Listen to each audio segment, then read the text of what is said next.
Hello and welcome back to Fallout 76. With Meat Week starting today, I thought it would be a good time to look at one of the weapons, and today that's going to be the Tenderizer.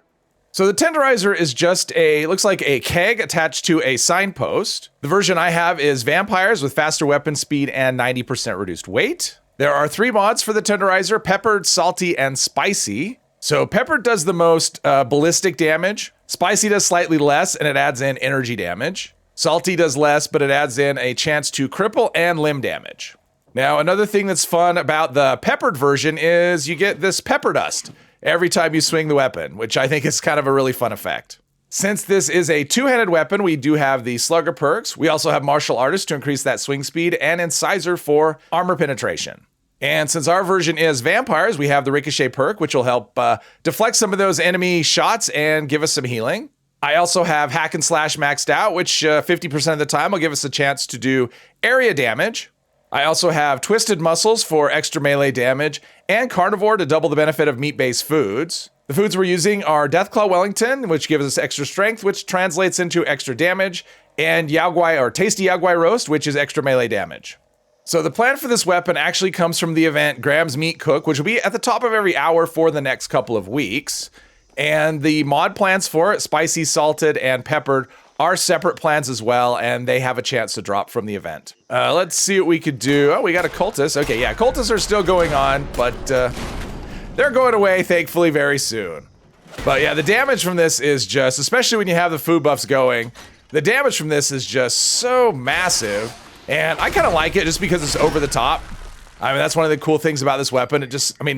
It's bigger than at least for me, it's bigger than my character. So I think anytime you can swing a weapon that's bigger than your character, and every time Hack and Slash triggers, that is just massive because the area of effect damage from Hack and Slash is based on your weapon damage. So the more damage you do with your base weapon or with your weapon, the more damage you're going to do when Hack and Slash triggers. And I've actually had this weapon it's actually been sitting on a character that's not spec'd for melee. I've had it for 2 or 3 years, I think. And I finally decided to put on my melee character. I don't know why I didn't do it sooner. Ricochet doesn't seem to be triggering a whole lot. There we go. Got a trigger here and there. But I was actually surprised. I didn't realize the damage on this thing was so high because I hadn't been using it on a melee character.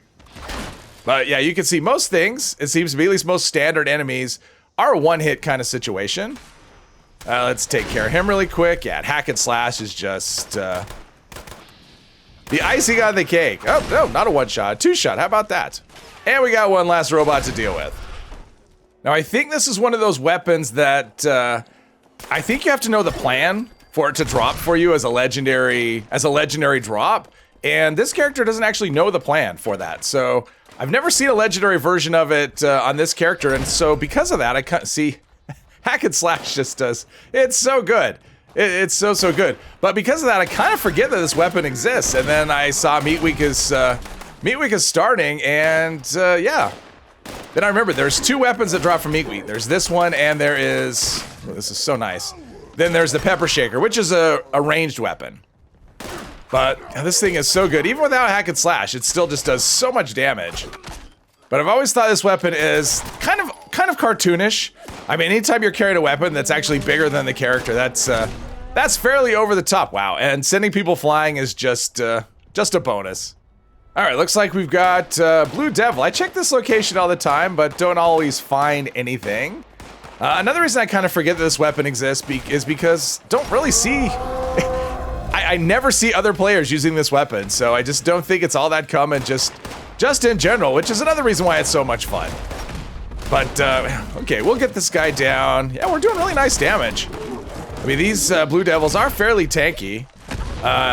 The AP cost on this is pretty high. It's 45, so using it in VATS, you're going to go through your AP rather quickly, which is it's a good thing it does so much damage, but you can see, made pretty quick work of him. So let's see about getting ourselves some seafood for the cookout tonight. Yep, one hit, one kill, pretty much. Kind of curious how this will do against a Mirelurk King, though, since they tend to be tankier. There's one over... Well, there was one over there. I saw him, and he kind of disappeared, and we've got Blood Eagles. Humans should pretty much be always a one-hit, so... There we go, and of course oh, they're both down there. All right, we've got them out of the water. Make it a little more fun fight, at least fun for me. There's this guy. Oh, this one's legendary as well. We're still doing okay. Wow.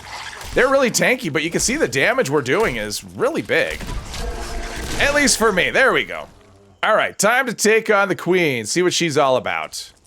Just need to get her in my direction. I don't really want to fight her in the water. So let's get her up here. I think I have pretty decent poison resistance, if I remember correctly. So, ooh, that's nice. Nice damage against her. Wow, she's going down, but then I'm out of AP. That is the downside of this weapon. For bigger enemies, where you're not going to one-hit them, the AP cost is so high that you just go through your AP bar. Now I have, I think, a broken limb or something. That's okay, we're getting the job done. One more hit should do it. There we go. Now it's time to take out a dragon. If I can get hits on something. I probably got a wing. I don't know. Let's see. Hopefully we'll get it to land. Meanwhile, we'll take care of some minions.